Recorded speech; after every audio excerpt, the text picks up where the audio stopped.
नमस्कार विद्यार्थी मित्रों, धोरण 12 कॉमर्स विषय आंकड़ाशास्त्र चैप्टर नंबर 1 सूचक आंक। तो सूचक आंक ની શરૂઆત કરતા પહેલા આપણે જાણીએ કે સૂચક આંક એ આપણા દેશના અર્થતંત્રનું બેરોમીટર કહેવામાં આવે છે। ચેપ્ટરની અગત્યતા ખૂબ જ વધારે છે। તો આ ચેપ્ટરની સમજતા પહેલા આપણે એ સમજવું જરૂરી છે કે કોઈપણ ચલ રાશિની કિંમતમાં થતા ફેરફાર બે રીતે માપવામાં આવે છે। કોઈપણ ચલ રાશિની કિંમતમાં થતા ફેરફાર બે રીતે માપવામાં આવે છે। પહેલી રીત છે નિરપેક્ષ રીત અને બીજી રીત છે સાપેક્ષ રીત। નિરપેક્ષ રીતને તફાવતની રીત કહે છે, જ્યારે સાપેક્ષ રીતને ગુણોત્તરની રીત કહે છે। આ બંને આપણે એક ઉદાહરણ દ્વારા સમજીએ તો આપણી પાસે જુદા જુદા બે વર્ષના આપણે ભાવ આપેલા છે। એક વર્ષ છે 2018 અને બીજું વર્ષ છે 2020। આપણી પાસે બે વસ્તુ છે, એક છે ઘઉં અને બીજું છે ચોખા।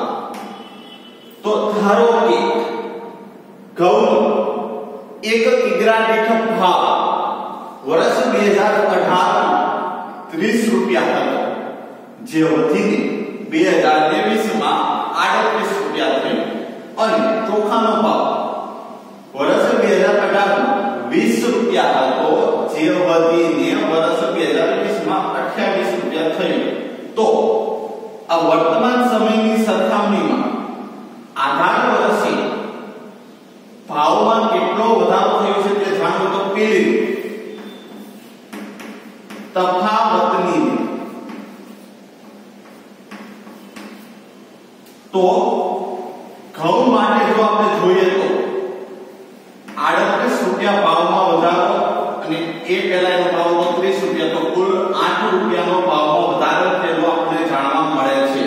અને બીજી વસ્તુ ચોખા, તો 20 રૂપિયાથી વધીને 28 રૂપિયા થયા। તો 28 માંથી આપણે 20 રૂપિયા બાદ કરીએ તો આપણને બંને ઘઉં અને ચોખા બંનેના ભાવમાં 1 કિગ્રા દીઠ રૂપિયા 8 નો વધારો જોવા મળે છે। એટલે આપણે એમ કહી શકીએ તફાવતની રીત મુજબ કે બંનેની અંદર થયેલો ભાવનો વધારો એક સરખો છે, પરંતુ વાસ્તવિકતામાં બંનેમાં ભાવમાં થયેલો વધારો એક સરખો છે નહીં।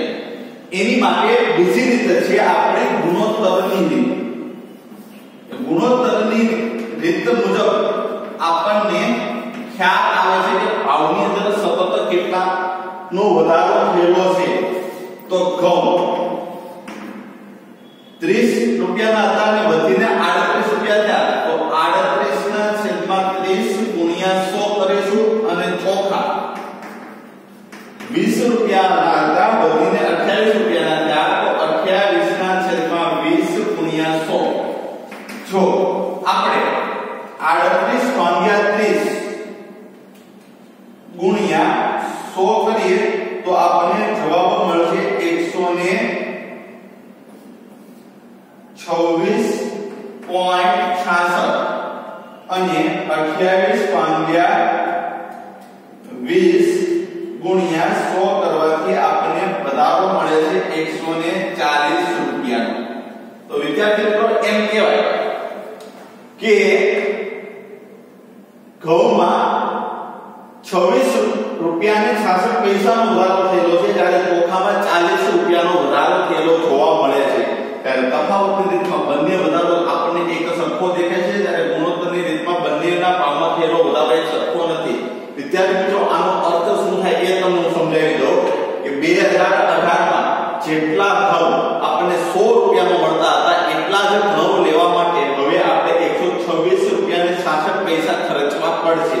જ્યારે ચોખા આપણને 100 રૂપિયામાં જેટલા મળતા હતા એટલા જ ચોખા ખરીદવા માટે વર્ષ 2020 માં આપણે 140 રૂપિયા ખર્ચવા પડશે। એટલે 100 રૂપિયાના ચોખામાં જેટલો જથ્થો આવતો હતો એટલો જથ્થો લેવા માટે વર્ષ 2020 માં 140 રૂપિયા આપવા પડશે અને ઘઉંમાં વર્ષ 2018 માં 100 રૂપિયામાં આપણને ઘઉંનો જેટલો જથ્થો મળતો હતો એટલો જથ્થો લેવા માટે વર્ષ 2020 માં આપણે 126 રૂપિયા અને 66 પૈસાનો ખર્ચ કરવો પડશે.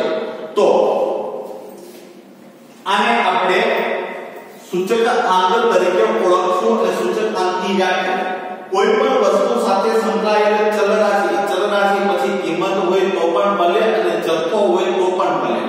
તો કોઈ પણ વસ્તુ સાથે સંકળાયેલી ચલ રાશિ આપેલ સમયની કિંમતમાં કોઈ ચોક્કસ સમયની તેની કિંમતના સાપેક્ષમાં થતા ટકાવારી ફેરફારને સૂચક આંક કહેવામાં આવે છે. વિદ્યાર્થી મિત્રો, આ બે વર્ષ છે એમાં 2020 ને આપેલો સમય કહેવાય અને 2018 ને નિશ્ચિત સમય અથવા તો ચોક્કસ સમય કહેવામાં આવે છે.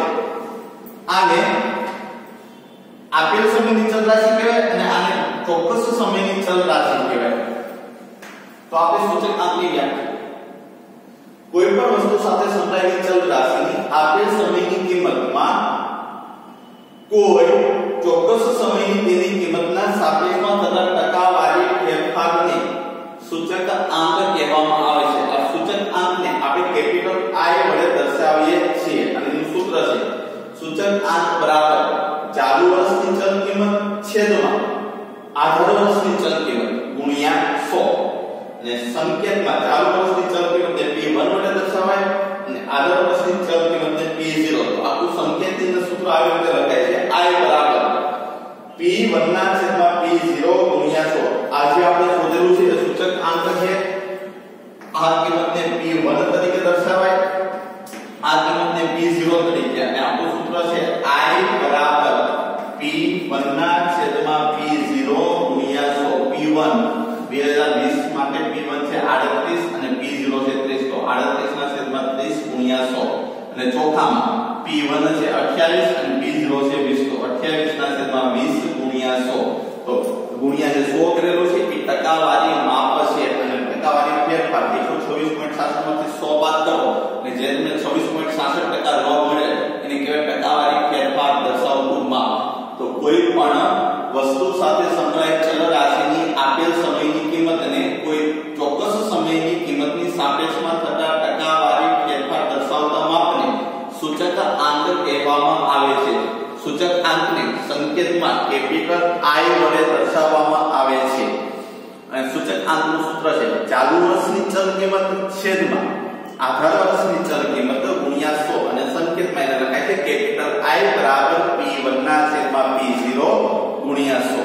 હવે વિદ્યાર્થી મિત્રો, અહીંયા આપણે બે વર્ષ લીધેલા છે, એક ચાલુ વર્ષ અને બીજું આધાર વર્ષ. તો ચાલુ વર્ષની વ્યાખ્યા, તો ચાલુ વર્ષની વ્યાખ્યા કોઈ પણ વસ્તુ સાથે સંકળાયેલી ચલ રાશિની આપેલ સમયની કિંમતને કોઈ ચોક્કસ સમયની કિંમત સાથે સરખાવવામાં આવે તો આપેલ સમયની કિંમતને ચાલુ વર્ષ કહે છે અથવા તો પ્રવર્તમાન વર્ષ કહે છે. ફરીથી કોઈ પણ વસ્તુ સાથે સંકળાયેલી ચલ રાશિની આપેલ સમયની કિંમતને કોઈ ચોક્કસ સમયની કિંમત સાથે સરખાવવામાં આવે તો આપેલ સમયને ચાલુ વર્ષ અથવા તો પ્રવર્તમાન વર્ષ કહેવામાં આવે છે.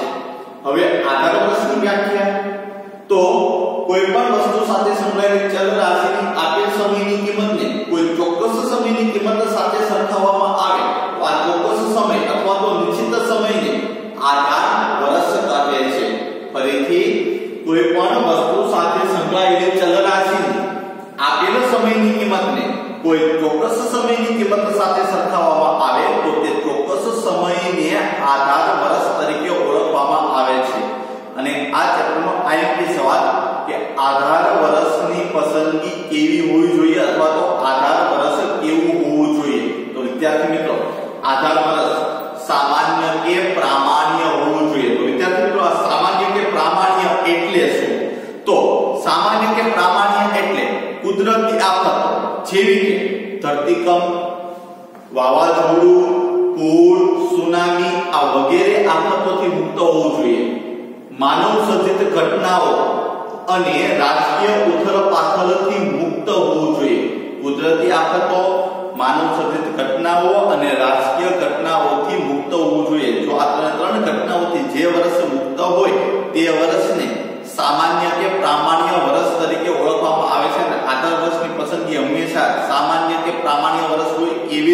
ઓળખવામાં આવે છે અને 2 વર્ષ આપેલા હોય એમાં જે વર્ષ ભૂતકાળનું વર્ષ હોય તે વર્ષને આધાર વર્ષ તરીકે ઓળખવામાં આવે છે અને બીજા વર્ષને ચાલુ વર્ષ તરીકે ઓળખવામાં આવે છે।